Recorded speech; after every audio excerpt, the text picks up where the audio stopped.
vous êtes nouveau sur cette chaîne, vous êtes sur la chaîne de la transformation, la motivation, le développement. Vous êtes sur la chaîne de l'excellence, la chaîne de l'avenir. Bienvenue sur mes plateformes. Je suis Audrey, je suis coach en développement personnel, d'accord? Je milite, d'accord, pour la liberté d'expression de la femme, pour la santé émotionnelle, d'accord, des hommes et des femmes, des jeunes, d'accord? Je milite aussi, d'accord, pour la construction de la femme qui a été détruite par, d'accord, les circonstances de la vie, mais aussi et surtout pour, qui a été détruite dans la vie à deux. Ok? Alors aujourd'hui, on parle de l'histoire de Kora Obibi. Kora Obibi, c'est une jeune Nigériane, d'accord, qui vit à Atlanta aux États-Unis, qui a émigré il y a quelques années, comme beaucoup d'entre nous. D'accord? On vient en Occident à la recherche de meilleures voies de réussite, d'accord, et d'opportunités, pourquoi pas d'études et d'emploi, ok, pour une certaine sécurité. Alors, la jeune femme, quand elle arrive, elle obtient son bachelor, d'accord, en business et finance. Et donc, après ses études, elle a rencontré un jeune, d'accord, monsieur Ken. Et donc, le jeune en question, il est docteur, d'accord, et il est aussi nutritionniste en sport. Ok, donc, ils se sont mariés, d'accord, comme tous les jeunes aujourd'hui. Elle a 28 ans. Donc, ils ont vécu un bel amour, ils ont vécu une belle histoire d'amour. Mais malheureusement, ça n'a pas tardé, l'histoire a tourné au vinaigre. Et qu'est-ce qui s'est réellement passé dans l'histoire de ce jeune couple? Alors, la jeune dame, elle raconte parce qu'elle est non seulement, d'accord, comment on appelle ça? Elle a un diplôme en finance, mais elle fait surtout la musique et la danse. Elle est reconnue comme étant, d'accord, danseuse et musicienne. Elle a près de 2 millions d'abonnés sur Facebook. Elle a près de 1 million, elle avoisine 2 millions d'abonnés sur TikTok. D'accord, donc elle est aussi influenceuse. Elle a beaucoup d'influence sur les réseaux sociaux. Alors, elle a commencé à faire des télé-réalités, comme vous voyez beaucoup de jeunes couples aujourd'hui. D'accord, l'homme et la femme, qu'ils soient blancs, noirs, le couple mixte. D'accord, ils essaient de montrer leur vie, d'accord, sur les réseaux sociaux, pour histoire de se faire aussi de l'argent, d'accord, et pour spend their time, essayer de gérer les émotions de la vie, d'accord, les pressions de la vie, trouver, se faire des amis de relations sur les réseaux sociaux, pour diverses raisons, d'accord, chacun vient sur les réseaux sociaux pour diverses raisons.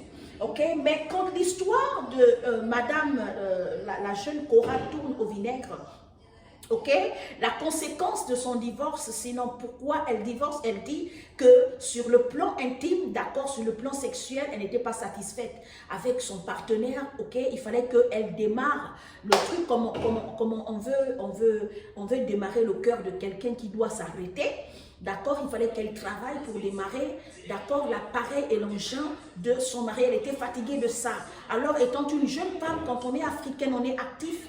Les Africains ont beaucoup d'énergie, d'accord, et sexuellement, comme elle n'était pas satisfaite, elle a trouvé, d'accord, l'alternative d'aller dehors trouver le plaisir.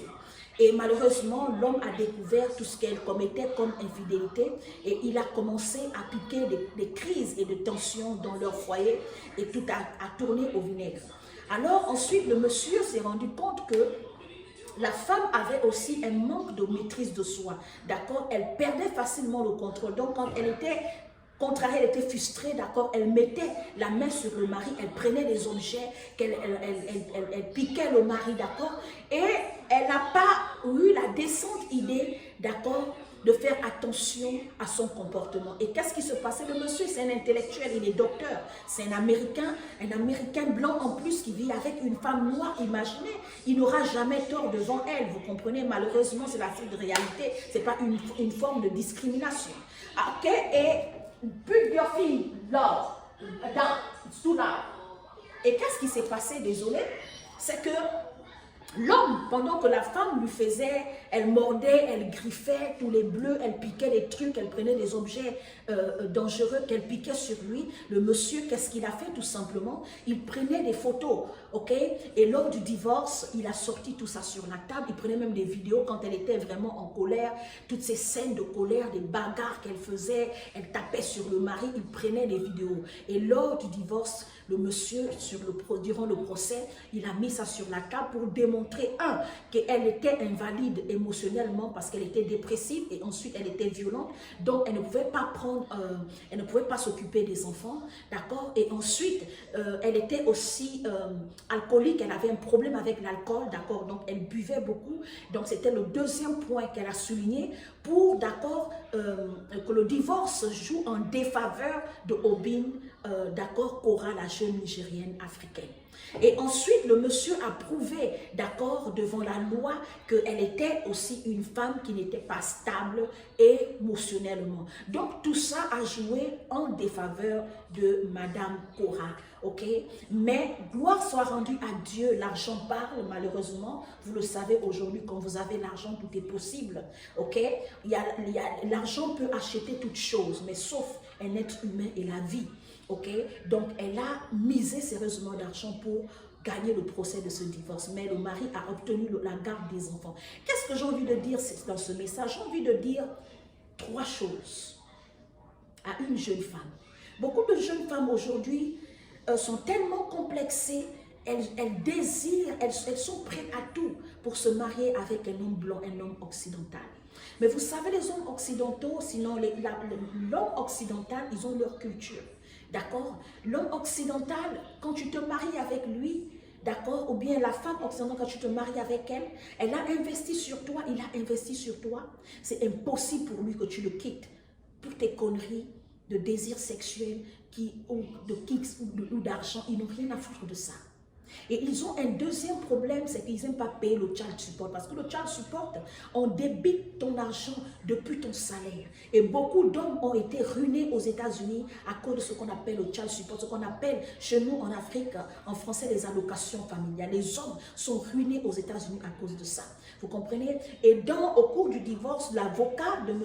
Ken, qui est le mari de la jeune Cora Obibi, d'accord, a demandé à ce que on lui paye le child support parce qu'il savait qu'il devait, dans ce tour-là, parce qu'il a prouvé tous les bleus qu'il avait, qu'elle était invalide émotionnellement. Donc, il devait gagner la garde d'enfant même s'il perdait le procès du divorce. Et donc, la jeune Cora Obibi, elle paye le child support, donc les allocations familiales à son mari parce qu'elle se fait aussi beaucoup d'argent sur les réseaux sociaux et dans la musique et la danse qu'elle fait, ok, en dehors de son travail. Vous comprenez un peu? La deuxième chose, c'est que quand vous êtes ici, même si je veux un peu vous faire rigoler, chez nous en Afrique, on appelle ça les litengos, c'est comme des démons. Même si les démons dansent sur vos têtes, il faut prier. Quand vous épousez une femme occidentale ou un homme de l'Occident, il faut prier les femmes pour que Dieu mette la stabilité et la sérénité dans votre couple. Ce n'est pas facile, tous les couples ont des problèmes. Mais il y a un niveau de problème qu'il ne faut pas dépasser. Quand on vient sur la terre étrangère, n'oublie pas que tu es étrangère, ma soeur. Quand tu viens sur la terre étrangère, n'oublie pas que tu es étranger, mon frère, et que tu es sur la terre d'autrui. Tout ce que tu feras contre un citoyen américain ou bien un Européen, et tu es marié à un Européen, sache que ça va jouer en ta défaveur. Parce que c'est leur pays. Ils ne vont jamais te faire gagner devant ces gens-là. Vous comprenez? Même si tu prouves qu'il a aussi abusé de toi. Parce que qu'est-ce qui a poussé à cette jeune dame-là de faire ce qu'elle faisait, de devenir ce qu'elle est devenue? Émotionnellement. Parce qu'elle a découvert qu'un, l'homme, il avait des problèmes de faiblesse sexuelle. D'accord? Et deux, elle a découvert qu'il était surendetté. C'est un docteur, mais il a payé ses études. Et donc, quand tu es docteur, tu as fait les études de doctorat ici, tu payes excessivement cher. Vous comprenez? Et donc, elle vient dans un foyer où elle n'est pas épanouie financièrement. D'accord? Elle a du mal, d'accord, à se réaliser en tant que femme. Elle ne se sent pas en sécurité sur beaucoup de plans. Et qu'est-ce qui se passe? Elle réagit en tant que femme et en tant qu'humain qui a des faiblesses. Mais cet homme-là a pris toutes ces faiblesses-là. Il a pris ça parce qu'il savait que son foyer était menacé et qu'il devait perdre non seulement le foyer, mais perdre aussi les enfants. Ok? Et l'une des choses aussi qui se passe dans la loi américaine, c'est que en général, c'est celui, d'accord, qui a un travail plus stable et qui gagne plus d'argent, qui est plus financièrement assis. Et quand tu prouves que émotionnellement, psychologiquement et mentalement, tu es plus stable, d'accord, qu'est-ce qui se passe? Tu gagnes le divorce. Ok, tu gagnes la garde des enfants. Et donc, le monsieur a dû prouver que c'était une femme qui a abusé de lui. Il a subi des abus dans son foyer, d'accord? Et ce n'est pas une femme stable. Et donc, elle est en incapacité de s'occuper des enfants. Donc, ce que j'ai envie de dire à vous, les jeunes femmes, quand nous, on vient en Occident, beaucoup d'entre nous, on se marie avec les Occidentaux à cause de la pauvreté et la souffrance. Il faut se dire les vérités. C'est dur, mais c'est la stricte réalité. Il y a une minorité qui se marie par amour et avec sincérité. Soyons vrais. Il y a d'autres femmes africaines qui se marient avec des Occidentaux pour avoir les kaolais, les bizangos et avoir les papiers. C'est une stricte réalité. Ça, c'est une chose. C'est normal, c'est légitime. Tout le monde vient pour se chercher. Je ne vous nourris pas. Vous ne me nourrissez pas. Vous ne connaissez pas comment je fais pour payer mes Bibles et pour m'en sortir. Ça, c'est votre problème. C'est le problème de chacun. Ok? Mais le problème, c'est que faites attention à votre comportement, les femmes. Si tu avais l'habitude de jouer au match de catch en Afrique, quand tu arrives en Occident, dès qu'il y a un problème dans ton foyer, c'est la police qui vient rentrer pour vous attraper. Quand tu arrives en Occident, dès qu'il y a des enfants dans un foyer et qu'il y a le bruit, les voisins vont appeler la police. S'il vous plaît, les femmes, il faut apprendre à découvrir et à connaître qu'est-ce qui se passe en Occident. L'Occident n'est pas le paradis. Parfois, tu étais en bonne santé en Afrique. Parfois, tu avais ton petit travail en Afrique. Parfois, tu avais déjà ta maison en Afrique. Parfois, tu étais déjà en couple marié en Afrique. Mais à cause de la soif et le paraît de dire que je suis en Europe, on est prêt à tout abandonner pour venir poursuivre le rêve de l'Eldorado. Regardez, l'Eldorado, là, c'est un prix à payer. La famille, quand vous voulez réussir ici en Occident, ayez les pieds sur terre, priez Dieu, que Dieu vous protège contre les dépressions, contre les maladies émotionnelles, contre la tension, contre tout. Soyez calme. Et même quand il y a des problèmes dans votre foyer, regardez, priez Dieu pour que la sérénité et le calme reviennent.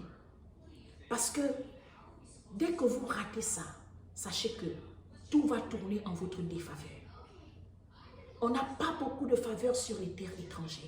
Et c'est ça la stricte réalité que beaucoup d'Africains ont subi en Occident. Mais Madame Cora Obibi, elle est la seule noire qui a dit tout haut ce que les femmes africaines ont subi en Occident, tout bas. Mais dont on n'arrive pas, on n'ose pas parler. Ce n'est pas juste des femmes qui vivent, ce n'est pas juste des Occidentaux, même des femmes africaines qui vivent avec leurs frères africains. Beaucoup ont subi des choses, mais on ne dit pas, on ne parle pas. Au nom du paraître, au nom de dire qu'on vit en Occident, au nom de protéger notre identité. D'accord? Parce que chez nous, en Afrique, le divorce n'est pas la bienvenue. Et quand tu vas, les parents vont écouter que tu as divorcé, on va dire que tu as la malchance. On va te traiter de tout et de rien. Et de deux, beaucoup de femmes africaines, quand elles viennent en Occident, elles ne vont pas à l'école, elles ne cherchent pas à travailler pour se sécuriser. Donc, elles n'ont pas de moyens pour quitter un foyer qui est malsain pour eux.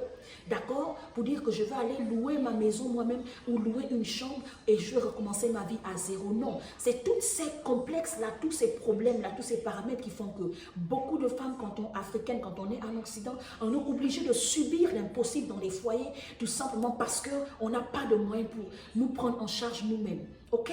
C'est pour cela qu'il faut vous faire éduquer. C'est pour cela qu'il faut travailler les femmes. Allez-y tresser, allez-y faire quelque chose. Travaillez votre argent, vous n'êtes pas esclave. Même si vous êtes en terre étrangère, il y a tellement d'opportunités de travail ici. Mais comme on vient avec beaucoup de calculs, voilà comment beaucoup de femmes subissent des choses dans les foyers. Faites attention les femmes. La vie